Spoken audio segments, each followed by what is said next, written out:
Richard says, hey, Luke, what's the difference between to grasp, comma, to get, and to catch? Are they both used in the same manner to denote that someone understands something, or does it also have a slight nuance of meaning? Wow. All right, so grasp. We use this to talk about getting something with your hand. That's the basic meaning of grasp, right? Get is a very general thing, means I now have something that I didn't have before. And catch means something was flying in the air and I get it, right? So in some situations, we could use these in exactly the same way. If someone doesn't understand something, we might say, I'm not quite sure I grasp saying.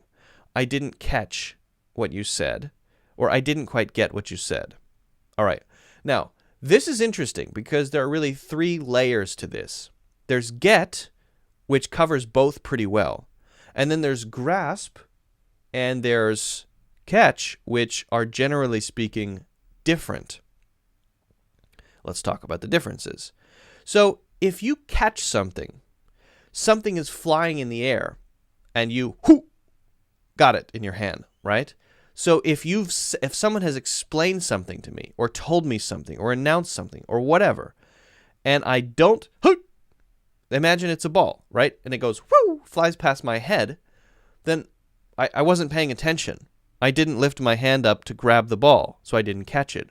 So there, our focus is on hearing.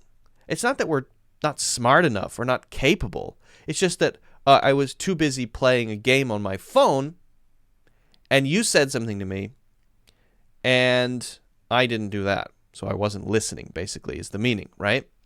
So then I say, I'm sorry, I didn't catch you. Could you say that again? Right? Now, would we say it in the positive way? I think I caught what you were trying to say. Well, actually, not very often. It's more often used in the negative to say, I didn't quite catch that. Meaning I missed some details as though it were a ball flying past me, and I need you to repeat the information so that I can make sure that I get it, so that maybe I can take action or we can continue the conversation. All right, now, that's generally how we use catch. Just remember that, catching the ball, right? It flies past you, you didn't hear it, you weren't paying attention, or you catch it, you were. But it's usually used in the negative. On the other side, then, we have grasp, to grab something. Now, something that we grasp, we wouldn't grasp a ball flying through the air. No. Something is on the table. You grasp the cup. Actually, I would usually say grab the cup, but you could say grasp. To grasp something is to close your hand around it. So how do we use this one when we're talking about something being explained? Knowledge. This is not about missing details. This is not about not hearing someone. This is about hearing someone, listening, and not fully understanding what was explained, what was said. Now, is it because I'm too stupid to understand it and I'm just incapable? Or is it because you're poor at explaining things? Or is it because maybe it's not my area of expertise and I need it explained in a different way that's closer to how I would understand things? It could be either one of those. Okay? So we would use it in the positive sense. I'm struggling to grasp your point. Now that could be a way to say you're not being clear, dude. You're not being very clear in what you're trying to say. Or it could be just, for whatever reason, we have a disconnect and I wish I understood, but I don't really understand. I'm not sure I totally grasp your point. Do you think you could make an example for me? Right? Or I think I grasp what you're trying to say, but if it were me, I would give this example. So in that case, I understand what you're trying to say, but maybe the 3 people around me don't quite grasp it, don't quite understand it, right? And in that case, I might make a different example. I grasp what you're trying to say. I understand what you're trying to say. I get what you're trying to say. But I think that might be hard for us designers to understand. So let me make a slightly different example to make it clear to everybody. So then I do that, and everyone says, "Oh," and everyone understands, right? Do you grasp it, guys? Yeah, good.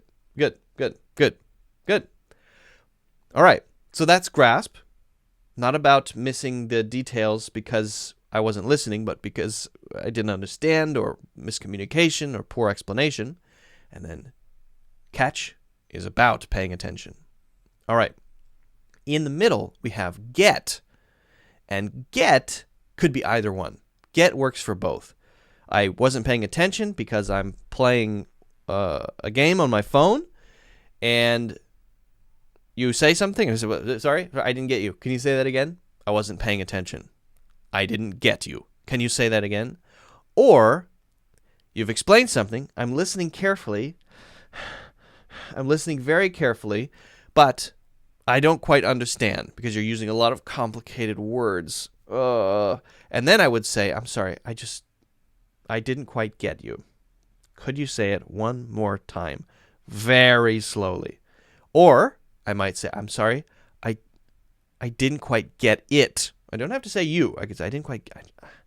Or I didn't, meaning I didn't understand what you said, or I could use it in the present tense. I don't quite get it. To not get something now means I don't quite understand what we're talking about. Not only what you said, but generally speaking, this idea that we're trying to explore. I don't quite get it. If we do understand it, though, we can say, I get you. I get you.